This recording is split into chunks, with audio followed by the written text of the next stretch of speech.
Em que passagem nas Sagradas Escrituras está relatada a queda dos anjos? Em primeiro lugar, nós devemos deixar bem claro que os anjos são seres puramente espirituais e foram criados antes da humanidade. Aconteceu a queda dos anjos. Uma parte dos anjos se revoltou contra Deus. Nós sabemos que eles têm livre-arbítrio, até porque eles possuem espírito, são seres puramente espirituais. Eles só não possuem corpo como os homens. Nós já temos aqui na nossa playlist do Sinal da Cruz um vídeo sobre o conceito dos anjos, as passagens bíblicas que falam dos anjos, as funções, a hierarquia dos anjos. Vou deixar aqui o link na descrição e também vai aparecer aqui o cartão, o izinho, com o link para esse vídeo. No entanto, não estamos falando sobre isso aqui. Nós estamos falando da queda dos anjos. Bem, em primeiro lugar, não existe essa passagem. Na Bíblia, nas Sagradas Escrituras, não existe o relato da queda dos anjos, mas a perversidade dos anjos caídos. Não se fala como eles caíram, não se descreve a queda dos anjos, mas fala que existem sim anjos maus, anjos perversos. É muito comum citar Ezequiel 28 e Isaías 14 para atribuir a estas passagens a queda dos anjos. A queda dos anjos ela é ensinada pelo magistério da igreja e pela tradição, que são duas das três fontes da fé cristã. Fontes que não são uma maior que a outra. Elas têm igual importância. Também vou deixar aqui o link na descrição sobre as três fontes da fé. No entanto, costuma-se usar erradamente estas passagens que eu já falei, atribuindo essas passagens à narrativa simbólica da queda dos anjos. Vamos conhecê-las. Em Ezequiel 28, do 12 ao 17, se diz o seguinte: Tu eras um modelo de perfeição, cheio de sabedoria, de uma beleza perfeita, estavas no Éden, jardim de Deus. Engalanava-se com toda sorte de pedras preciosas, rubi, topázio, diamante, crisólito, cornalina, jaspe, lazulita, turquesa, berilo. De ouro eram feitos teus pingentes e as tuas lantejoulas. Todas essas coisas foram preparadas nos dias em que fosse criado. Fez de ti o querubim protetor de asas abertas, estavas no monte santo de Deus e movias-te sobre pedras de fogo. Em virtude do teu comércio intenso, te encheste de violência e caíste de pecado. Então te lancei do monte de Deus como profano e te exterminei, ó querubim protetor, dentre as pedras de fogo.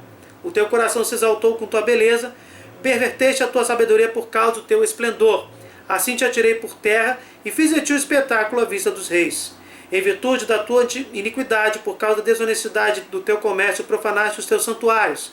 Assim fiz sair fogo do meio de ti, um fogo que devorasse. Reduzi-te a cinzas sobre a terra, aos olhos de todos os que te contemplavam. Esse texto parece que está falando de Lúcifer, o anjo príncipe, o espírito de luz, que tinha grandes dons e que foi expulso do Éden para o inferno, do céu para o inferno. Mas não é.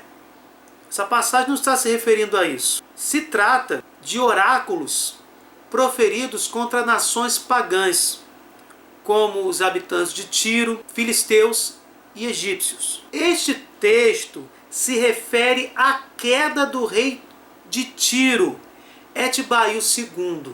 O que aconteceu é que houve uma acomodação em utilizar esse texto como equivalente à queda dos anjos. Esses dados se referem à queda do rei de Tiro. Por ser um rei pagão, acreditava-se, como qualquer rei, que tinha dons divinos, e por isso esse poema parece que se está caracterizando um anjo, alguém que é abençoado por Deus.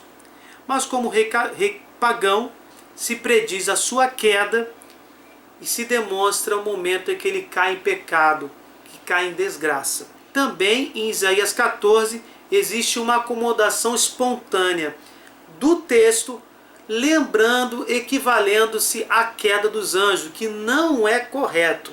Isaías 14, do 12 ao 14.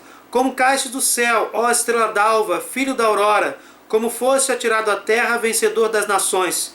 Dizias no teu coração, hei de subir até o céu, acima das estrelas de Deus colocarei o meu trono, estabelecer-me-ei na montanha da Assembleia nos confins do norte. Subirei acima das nuvens, tornar-me-ei semelhante ao Altíssimo. Esta passagem é muito famosa, porque muitos utilizam essa passagem para lembrar, para narrar a queda do príncipe dos anjos, que acabou se tornando o príncipe dos demônios, a queda de Lúcifer, a estrela d'alva. Na verdade, aqui também é um oráculo que se dirige às nações pagãs, precisamente a queda do rei Nabucodonosor. Se trata da queda do rei da Babilônia. Novamente, o rei aqui, muitas das vezes, ele é atribuída a sua escolha a Deus. Muitas das vezes também, um rei pagão é semelhante a Deus. Aqui se fala semelhante ao Altíssimo. Muitos súditos consideram o seu rei um semideus ou até mesmo um deus, filho de um deus. Aqui esta passagem também está se dirigindo a esse rei da Babilônia, o rei Nabucodonosor, e ao que os súditos enxergavam nele, que ele era semelhante ao Altíssimo. Por ser um rei pagão, ele tem a sua queda, porque não está realmente sendo abençoado pelo verdadeiro Deus, o Deus de Israel. Esse pensamento, como eu já tinha falado antes, é o mesmo pensamento, a mesma linha de raciocínio atribuída ao rei de Tiro e a sua queda, ao rei Etbail II.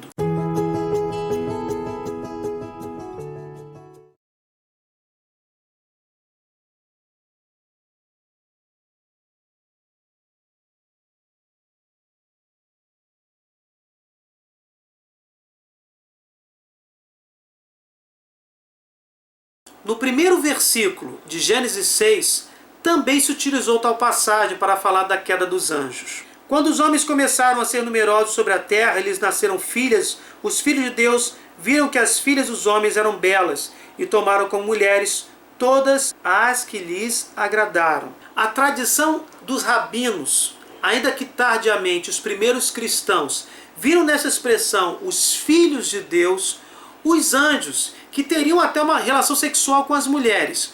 Como isto é impossível, isso fica aí na área daquelas passagens que são de difícil interpretação e que não falam diretamente dos anjos. Esta passagem não está falando dos anjos caídos.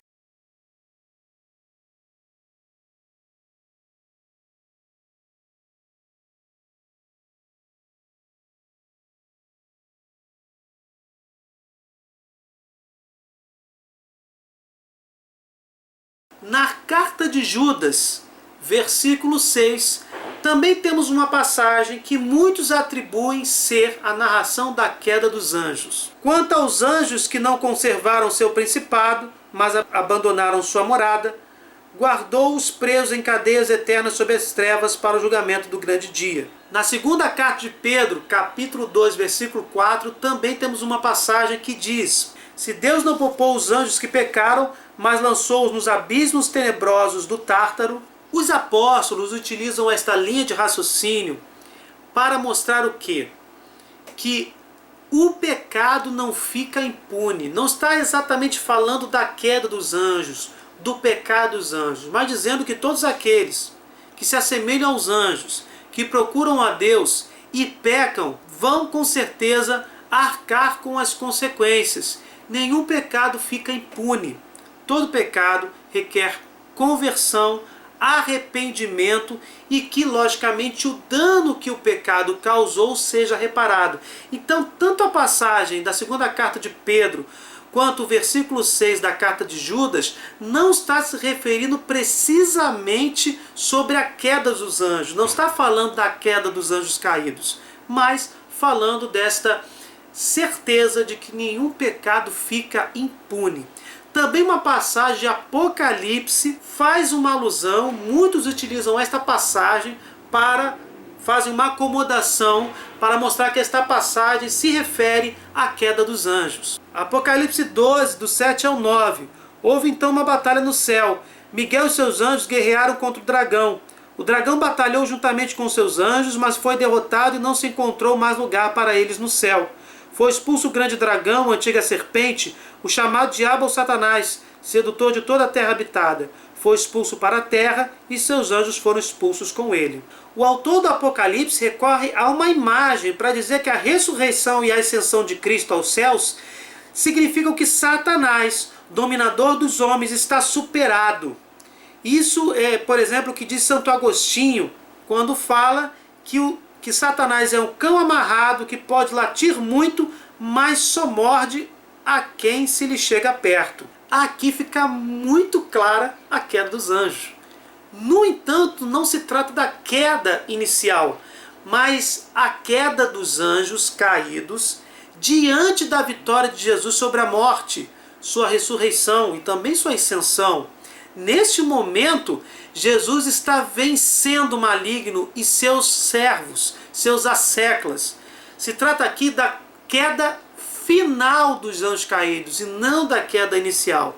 Desta mesma forma, nós devemos atribuir, essa mesma linha de raciocínio se refere à passagem de Lucas. No capítulo 10, versículo 18, vi Satanás cair do céu como um raio. Como nós já falamos no vídeo que fala sobre o conceito dos anjos, a certeza de sua existência é um dogma de fé. Existem os anjos benignos, os anjos celestiais, que intercedem por nós, pela nossa salvação, mas também existem os anjos caídos. A perversidade desses anjos está descrita na Bíblia. A queda inicial não, mas a sua queda final, como nós já mostramos em Apocalipse, em Lucas 10, e também a perversidade, a ação maligna desses anjos. Por exemplo, no pecado original, lá em Gênesis, e também quando o maligno foi tentar Jesus no deserto. Essas passagens, e nós estamos falando de apenas alguns exemplos, mostram que existem sim anjos caídos que, de forma perversa, lutam contra o plano de Deus de salvar a humanidade. Como nós já falamos naquele vídeo sobre os anjos, Deus criou todos os anjos e não criou a maldade. Ele criou o livre-arbítrio, deu livre-arbítrio a esses anjos. Uma parte, que nós não sabemos nem o percentual, se revoltou contra Deus, porque foi dada a escolha a esses anjos de se submeterem a Deus em humildade ou se rebelarem na soberba. O livre-arbítrio foi um atributo que Deus deu a esses anjos, como também deu aos homens. No entanto, uma parte disse não a Deus. E aí nós temos a queda inicial e, consequentemente, a formação dos anjos caídos. O Catecismo da Igreja Católica, no parágrafo 391, diz o seguinte: a Igreja ensina que ele tinha sido anteriormente um bom anjo, criado por Deus. Com efeito, o diabo e outros demônios foram por Deus criados, bons em sua natureza, mas se tornaram maus por sua própria iniciativa. Mas qual seria o pecado dos anjos caídos? Em resumo, esse pecado seria um pecado de soberba, onde os anjos viram em si mesmos a excelência e não quiseram se submeter a Deus. Em poucas palavras, os anjos caídos cometeram um pecado de complacência na sua própria excelência e desdenharam da honra e do respeito devidos a Deus. Esse seria, resumindo, o pecado dos anjos caídos. No século XVII, o teólogo jesuíta Francisco Soares deu uma nova interpretação ao possível pecado de soberba dos anjos caídos. Nós sabemos que com certeza o pecado foi de soberba, mas existe essa segunda interpretação. Seria a recusa dos anjos, que são seres puramente espirituais, de adorarem a Jesus Cristo, que é homem e Deus. eles não quiseram se submeter a essa realidade. Por que que o Filho de Deus não se fez anjo, se fez homem? Então, esta parcela dos anjos, também por soberba, eles teriam se recusado a adorar Jesus, inclusive a não se submeterem à rainha dos anjos e dos santos, que também era um ser humano, nossa querida Mãe Santíssima. De qualquer forma, são apenas hipóteses. O que nós sabemos com certeza é que o pecado dos anjos caídos foi um pecado de orgulho e que os anjos caídos continuam lutando contra Deus, tentando, induzindo os homens à perdição. Não devemos esquecer as palavras de Santo Agostinho: o demônio é um cão preso que muito late, mas só morde quando nós nos aproximamos dele.